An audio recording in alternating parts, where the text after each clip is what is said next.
பேசுற மேடையா இருந்தாலும் சரி, எந்த இடமா இருந்தாலும் சரி, எடப்பாடி பழனிசாமி எதுக்காக மோடி பேரை சொல்றது இல்ல, அதுக்கான காரணம் என்னன்னு நாங்க பதில் வாங்கிக்கிறேன். முதற்கட்ட பார்வையை எடுத்துக்கிற திருமிகு சிவசங்கர், ஏன் அதை உடைச்சு பேசுறதுல அதிமுகவுக்கு என்ன தயக்கம் இருக்கு? என்ன சார் தயக்கம் இருக்கு? நாங்க ஒரு கட்சி 32 வருடம் ஆண்ட கட்சி. ஒரு விஷயம் மட்டும் இவங்க பேச்சுல இருந்து நான் தெரிஞ்சுக்கிறேன். தமிழ்நாட்டின் முதலமைச்சரோ அந்த விளையாட்டு அமைச்சர் பேசுறதுல இருந்து இப்ப விளையாட்டுத்துறை அமைச்சர்ல இருந்து செய்தி தொடர்பாளர் பேசுறதுன்னு நான் புரிஞ்சுக்கிற ஒரு விஷயம் என்னன்னா, முழுக்க முழுக்க இவங்களுக்கு பயம் வந்துருச்சு. ஏன்னா இவங்க கிட்ட இருந்த ஒரே அஸ்திரம் பிஜேபி எதிர்ப்புன்ற அஸ்திரம். அந்த அஸ்திரம் போயிட்ட பிறகு இப்ப அவங்க சொல்றதுக்கு எதுவுமே கிடையாது. தேசிய அளவுல இந்தியா கூட்டணியே அவங்க இருங்க சார், ஒருங்கிணைப்பாளரே போயிட்டாரு சார், ஒருங்கிணைப்பாளரே போயிட்டாரு. ஒவ்வொரு கூட்டணி போயிடுச்சு, ஒரு ஸ்டேட்லயும் ஒவ்வொரு மாதிரி மனநிலை. வெஸ்ட் பெங்கால்ல எப்படி இருக்காங்க அந்த அம்மா, இப்ப நான் தமிழ்நாட்டுக்கு வருவேன், ஓகேவா? அதனால அவங்க கூட்டணின்றது சும்மா அவங்க பேருக்கு தான். ஏன் அவரே கேக்குறாங்க, அவங்க சொல்லிட்டாங்களா பிரதமர் வேட்பாளர் யாருன்னு? அவங்க சொல்லிட்டாங்களா? இன்ன வரைக்கும் முடிவா இருக்கா? எவ்வளவு பலவீனமா இருக்கு சார். ஏதாவது ஒரு விஷயம் மோடி உங்களை பத்தி விமர்சனம் பண்றாருன்னு கேட்டா டிஆர் பாலு கிட்ட கேளுங்கன்றாரு. அப்ப நீங்க எதிர்கட்சியா இருக்கும்போது தொடர்ந்து என்ன பண்ணீங்க? பலூன், கருப்பு பலூன் விட்டீங்களா இல்லையா? கோ பேக்னு சொன்னீங்களா இல்லையா? நீங்க கேட்ட மழை மிக்ஜாம் புயலுக்காக கேட்டது 27,000 கோடி அவர் தரலன்னும் போது நீங்க என்ன செஞ்சிருக்கணும்? ஒரு போராட்டம்ல கருப்பு பலூன்ல விட்டுருக்கணும். நீங்க கேல இண்டியாக்கு கூட்டிட்டு வருவீங்க, எல்லா உங்களோட நிகழ்ச்சிகள் எல்லாம் அவருக்கு அனுமதி அளித்து கொடுத்து கொஞ்சம் குழாவீங்க. ஆனா என்ன சொல்வீங்க? நாங்க 3 வருஷம்ன்றீங்க, நீங்க 15 வருஷம் இன்ன வரைக்கும் அவங்களோட கூட்டணி தொடருது சார். காங்கிரஸ்க்கு இந்த நாடே சீரழிஞ்சதுக்கு காரணம் என்ன? காங்கிரஸ். அதனோட கூட்டணியில இருந்த நீங்க நிதியமைச்சர்ல இருந்து எல்லாருமே என்ன தமிழ்நாட்டை சேர்ந்தவங்க தான். என்ன பண்ணீங்க நீங்க? உங்களுடைய அமைச்சரவை என்ன பண்ணீங்க? தமிழ்நாட்டுல 10 ஆண்டு கால அதிமுக ஆட்சி, இப்ப நடக்க போறது நாடாளுமன்ற தேர்தல். 10 ஆண்டு கால பாஜக ஆட்சிக்கு எதிராக இப்ப பிரதமரை தேர்ந்தெடுக்கக்கூடிய தேர்தல் எல்லாத்துக்குமே விதை போட்டோங்க. அதுதான் நாங்க சொல்றோம். நீட் 2010 வந்து சார், நோட்டிபிகேஷன் 2010, மசோதா 2013. ரொம்ப எளிமையான கேள்விதான் மேடம். நீங்க பரப்புரை களத்துக்கு போறீங்க, நீங்க இங்க இருக்கக்கூடிய மாநில அரசு மீதான 2.5 ஆண்டு கால அதிருப்தியை பேசுங்க, விமர்சனங்களை வைங்க. ஆனா அதே நேரத்துல இது நாடாளுமன்ற தேர்தல் என்கிற முறையில நீங்க மத்திய அரசுக்கு எதிரான எந்த விஷயத்தையும் பரப்புரையில ஏன் பேசலன்னு கேக்குறது. எனக்கு என்ன தெரியுமா இதுல ஒரு நகைச்சுவை? இவங்க என்ன சொல்றாங்க? அவங்களோட நீங்க மறைமுக கூட்டணின்றாங்க. அங்க இருக்கிறவர் என்ன சொல்றாரு? பங்காளி கட்சின்றாரு. அப்ப எதுதான் உண்மை?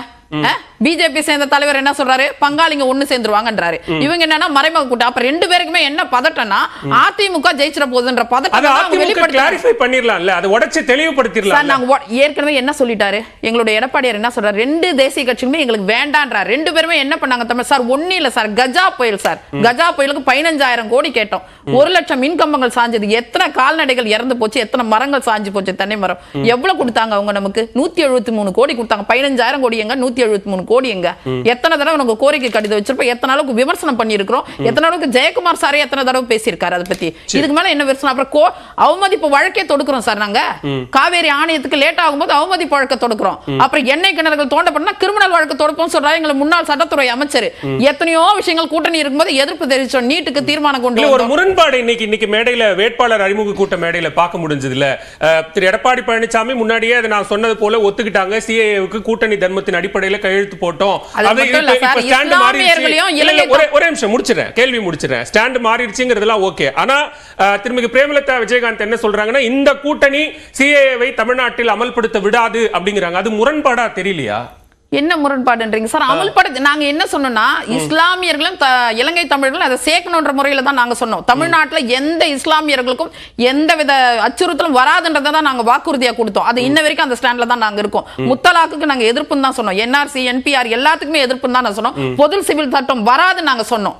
ஒரு நிமிஷம் சார், என்ஐஏக்கு நீங்க ஆதரிச்சு ஓட்டு போட்டீங்க. இன்னைக்கு இஸ்லாமியர் அதை பத்தி சொல்றாங்க. இஸ்லாமியர்களுக்கு அதிகமா செஞ்சது என்னன்னா அதிமுக தான் சார். அஜில 15 கோடியில கொண்டு வந்தோம். நாகூர் தர்கா புனரமைச்சு நீங்க என்ன மானியம் மத்திய அரசாங்கம் நிறுத்தின பிறகு கூட 10 கோடி வரைக்கும் நாங்க கொடுத்தோம் சார். நீங்க போறவங்க ஜெருசலம் போறவங்களுக்கோ இல்ல மெக்கா போறவங்களுக்கு என்ன கொடுத்துட்டு இருக்கீங்க? நீங்க இஸ்லாமியர் பத்தி பேசுறீங்க. தேர்தல் வாக்குறுதி எடுங்க. கேள்வி ரொம்ப எளிதுதான் மேடம். கூட்டணி நீங்க மாநிலத்தில் ஆளக்கூடிய அல்லது நீங்க இந்த மாதிரி திட்டங்களை செயல்படுத்தாத திமுகவை விமர்சிக்கிறீங்க. கூட்டணிக்கு வராத பாட்டாளி மக்கள் கட்சியை விமர்சிக்கிறீங்க. அந்த விமர்சனத்தை ஏத்துக்கிறோம், அது நியாயமானது. ஏன் மத்திய அரசு மீதான விமர்சனங்கள் வைக்கலன்னு ஒரு கேள்வி காரணம் இருக்கு சார். நீங்க என்ன சொல்றீங்க? நான் 15 ஆண்டு காலம் பேசினா, நீங்க இப்ப இருக்கிறத பேசினா, நான் எதுக்கு சொல்ல வரேன்னா, கடந்த காலம் நீங்க என்ன வாக்குறுதி கொடுத்து 38 எம்பியை பெற்றீங்க. அப்ப கடந்த காலம்னா லாஸ்ட் யாரு? கடைசியா யார் இருந்தது? நீங்க தானே இருந்தீங்க. 38 MP எதுக்காக மக்கள் உங்களுக்கு கொடுத்தாங்க? நீங்க நீட்டு ரத்து, நீங்க நீட்டுக்காக என்ன பண்ணீங்க? ஒரு துரும்ப கிள்ளி போட்டீங்களா? சொல்லுங்க. கல்வி கடன் இப்ப கூட நாடு முழுக்க ரத்துன்றாரு. இவர் சொல்றாரு நாடு முழுக்க கல்வி கடன் ரத்துன்றாரு. யாருடைய அனுமதியோட சொல்றாரு? கல்வி கடன் போன முறை வந்த போது ரத்து பண்ணீங்களா? நகை கடன் ரத்து. களத்துக்கு போறீங்க, நீங்க 33 தொகுதியில வேட்பாளர்கள் நேரடியா போட்டி போடுறாங்க. களத்துக்கு போறீங்க, நீங்க பரப்புரை செய்றீங்க. 10 ஆண்டு காலத்திற்கு முன்னாடி இருந்த நிலைமையை சொன்னா மக்கள் ஏத்து வாக்களிப்பாங்களா? இப்ப இருக்கக்கூடிய சூழலை சொல்லி வாக்கு சொன்னா 2019 பத்தி நான் பேசிட்டு இருக்கேன் சார். 2019 என்ன வாக்குறுதி, 2021 என்ன வாக்குறுதி, அப்ப மீண்டும் 2019 என்ன பிரதான வாக்குறுதிகள் கொடுத்தீங்களோ அதையெல்லாம் செயல்படுத்துனீங்களா நீங்கன்னு கேக்குறேன். அப்ப நாங்களாவது 7.5% கொண்டு வந்தோம். நீங்க என்ன அது மேல கொண்டு வந்தீங்க? நகை கடன் நாங்க 50 லட்சம் பேர் இருந்தோம், நீங்க 13,47,000 பேர். நீங்க அப்ப 50 லட்சம் தகுதியானவர்கள் நாங்க சொன்னோம். ஆனா நீங்க 13,47,000 போது அதெல்லாம் மக்கள் அதிமுகவினுடைய பரப்புரை வியூகம் என்பது நான் சொல்லிடுறேன் இருங்க சார். அடுத்து நீங்க இன்னொரு விஷயம் என்ன சொன்னீங்கன்னா, எல்லா வரியும் உயர்த்தப்படாது. நீங்க வாக்குறுதியில எந்த வீட்டு வரியோ இல்ல குடிநீர் வரியோ இல்ல கடை வரியோ எதுவும் உயர்த்தப்படாது. ஆனா 100-150% சார் இன்னைக்கு மின்சார கட்டணம் உயர்த்தப்படாது. மின்சார கட்டணத்தை உயர்த்திருக்கு. இல்ல நீங்க சொல்லக்கூடிய இந்த பட்டியலில் இருந்து நான் என்ன புரிஞ்சுக்கிறேன்னா, அதிமுகவினுடைய பரப்புரை வியூகம் என்பது அல்லது அதிமுக அமைத்திருக்கக்கூடிய கூட்டணியினுடைய பரப்புரை வியூகம் என்பது மாநில அரசு மீதான விமர்சனமாக மட்டும்தான் இல்ல மத்திய அரசு தான் சொல்றேன். மத்திய அரசு தான் என்ன இப்ப மிக்ஜாம் புயலுக்கான நிதியை கொடுக்கல நாங்க கண்டிக்கிறோம் சார். மாநில அரசுக்கு எந்த நிதியும் மத்திய அரசு கொடுக்கிறது கிடையாது. அடுத்து நீங்க கொடுத்த ஒரு வாக்குறுதி கூட செய்யல சார். கொண்டு வந்த சமூக நல திட்டங்கள் எல்லாம் நிறுத்திட்டீங்க சார். நிறுத்திட்டீங்க. இப்ப மக்களுக்கு நேரடியா என்ன பதில் சொல்லுங்க? முதற்கட்ட பார்வை வாங்க. சகோதரர் தெளிவா ஒரு விஷயத்தை புரிஞ்சுக்கணும். இஸ்லாமியர்களுக்கு இடஒதுக்கீடு கொடுத்தது தலைவர் கலைஞர் தான். 3.5% இடஒதுக்கீடு முதல் விஷயம். ரெண்டாவது அதிமுக வெற்றி பெற்றோன்றதுல நாங்க பேசுறோம்னு சொன்னாங்க. தயவு செஞ்சு நான் சொல்றேன், 40 தொகுதியிலே டெபாசிட் இழக்க போது அதிமுக. நீங்க எழுதி வேணா நீங்க எழுதி வச்சுங்க சார். சகோதரி எவ்வளவு பொறுமையா நீங்க பேசுறீங்கல, நான் தெளிவா சொல்றேன். அதே மாதிரி அவங்க எல்லாரும் பேசி அடுத்த சுற்றுல பேசலாம். ஒரு பாயிண்ட் மட்டும் சொல்லிருங்க. கவுண்டர் நீங்க பதில் சொல்லணும்னு கேட்டதனால நான் நேரம் கொடுத்தேன். எல்லாருடைய முதற்கட்ட கருத்து வாங்கிறேன். நம்ம இரண்டாவது சுற்றுல பேசலாம். திரு பழனிசாமி, இப்போ தொடர்ச்சியா பாஜக கூட்டணியில அதிமுக இருந்து கொண்டிருக்கிறது. இது பாஜகவினுடைய டைரக்ஷன்ல ஒரு கள்ள கூட்டணி நாடகமாக தொடர்ந்து கொண்டிருக்கிறதுங்கிற விமர்சனத்தை முதலமைச்சர் வைக்கிறார், உதயநிதி வைக்கிறார். இது தொடர்ந்து பரப்புரை களத்தில் ஒரு பிரதான பேசுபொருளாக மாறுவதற்கான காரணம் என்ன? அதே நேரத்தில் இன்றைக்கு பரப்புரையை தொடங்கி இருக்கக்கூடிய திரு இபிஎஸ் மத்திய அரசையோ பிரதமரையோ ஒரு வார்த்தை கூட விமர்சித்து பேசாதது அப்படிங்கிறது உண்மை. முதலமைச்சர் வைக்கிற குற்றச்சாட்டு உண்மையா அப்படிங்கிற சந்தேகத்தை எழுப்புது இல்லையா?